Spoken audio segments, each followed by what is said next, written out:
I vividly recall the instant I ceased being their daughter. Her words reverberate. Then live as trash, you've disgraced us. In the kitchen, she stood firm, her judgmental scowl etched deep after years of practice.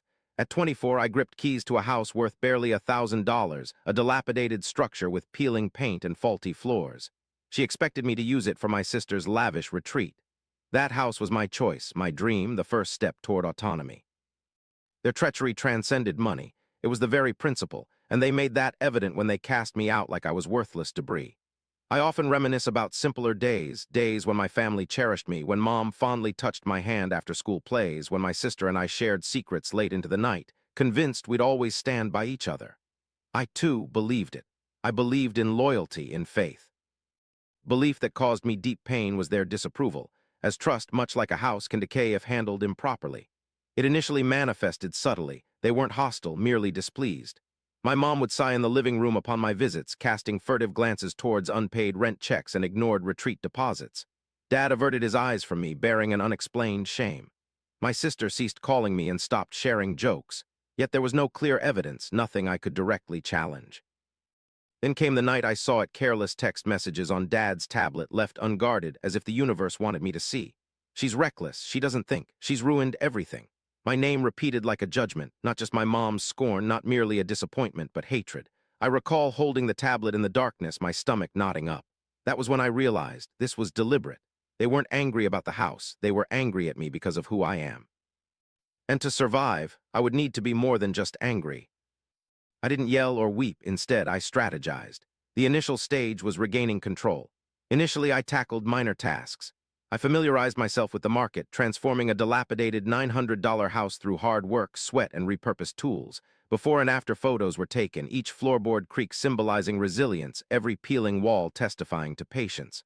Online, I slowly but surely gained attention with my progress updates. People appreciated it. They took notice.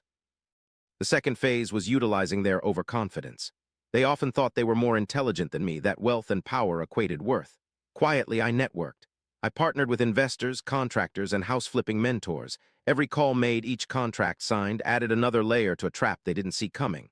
The final phase was waiting. Patience is often undervalued.